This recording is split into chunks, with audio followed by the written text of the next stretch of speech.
철저한 병력 정치를 통해 각 환자분들에게 발생한 턱관절 질환의 원인을 파악하고 그 원인을 정확히 제거해 주어야 완치가 되는 겁니다.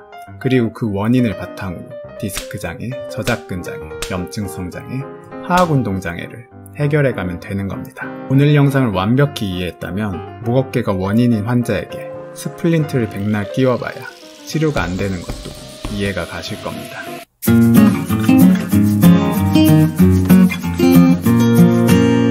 안녕하세요, 덴티장입니다. 오늘은 턱관절 치료가 왜 어렵고 복잡한지에 대해 설명하고 그럼에도 불구하고 완치로 다가갈 수 있는 방법을 설명해 보겠습니다. 아침 일찍부터 달리기라는 강냉이군. 참 부지런한데요. 하지만 기지개를 펴는 돌에 걸려 넘어지고 맙니다. 돌다리도 두들겨보고 건너라는 선조들의 말에 그동안 너무 두들겨 맞아 소심하게 복수를 하려는 걸까요?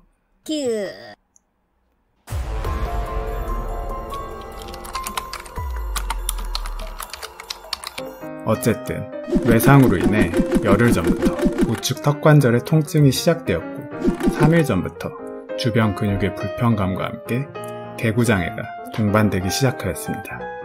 이렇게 하나의 장애에서 여러 개의 장애가 파생된 경우 그 자체가 원인인 것을 원발성 또는 1차 장애라고 하고 그로 인해 파생된 장애를 속발성 또는 2차 장애라고 부릅니다. 여기서 1차 진단은 관절의 외상선 손상인데 반해 2차 진단은 그로 인해 발생한 국소 근육 통증과 통증성 관절 운동 제한을 동반한 근육의 수축이라고 할 수 있습니다. 방금 말씀드린 1차 장애로서 이 외상성 손상이 환자의 불편감을 유발한 원인 그 자체라고 볼 수 있고 근육통과 통증으로 인해 입이 안 벌어지는 증상이 1차 장애에서 파생된 2차 장애라고 볼 수 있습니다.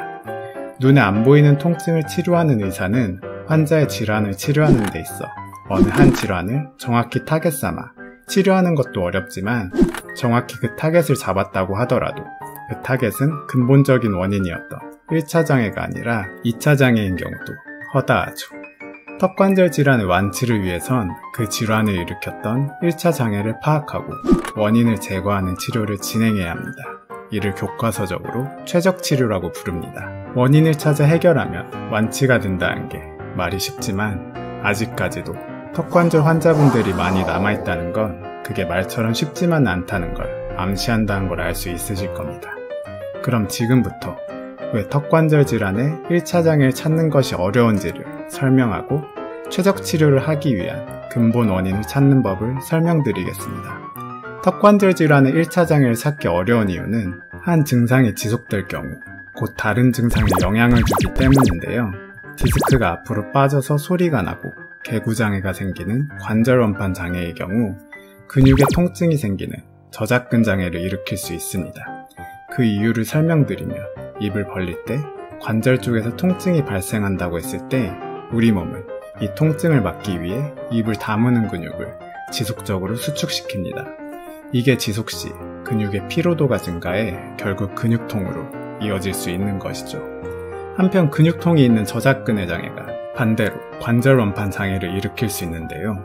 근육통이 지속될 경우 입을 다무는 근육의 긴장을 증가시켜 이는 곧 관절의 압력을 증가시키기 때문입니다. 관절의 압력이 상승된 상태가 지속되면 디스크의 뒤가 얇아지고 디스크가 결국 앞으로 빠져버린다는 것 제 영상을 열심히 보신 분들이라면 다들 아시겠죠?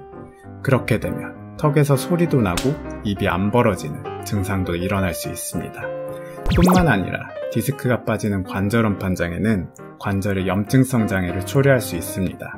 턱 디스크가 앞으로 빠져버리니 완충작용을 하던 것이 없어져 버려 뼈에 변화가 생기거나 염증성 물질로 인해 통증이 발생할 수 있는 거죠. 염증성 장애가 반대로 관절 원판 장애를 또 일으킬 수 있습니다. 염증 물질로 인한 관절의 통증은 주위 근육의 긴장도를 높이게 되고 이는 다시 관절의 압력을 높여 디스크 관련 질환을 악화시킬 수 있기 때문입니다.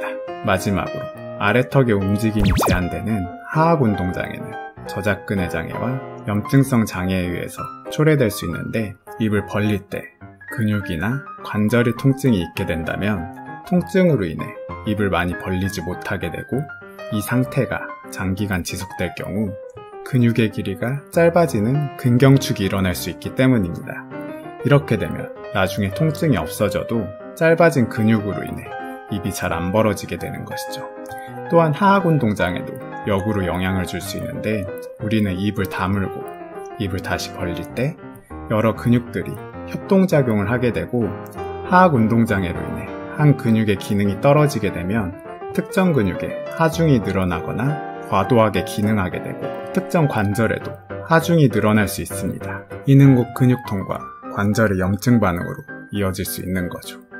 따라서 턱관절 장애는 서로 복잡하게 영향을 주고 있기 때문에 왜 많은 환자가 하나 이상의 장애와 연관된 증상을 호소하며 진단과 치료를 어렵게 만드는지를 보여주게 됩니다. 여기에 외상은 모든 질환에 영향을 미치는 또 하나의 상태입니다.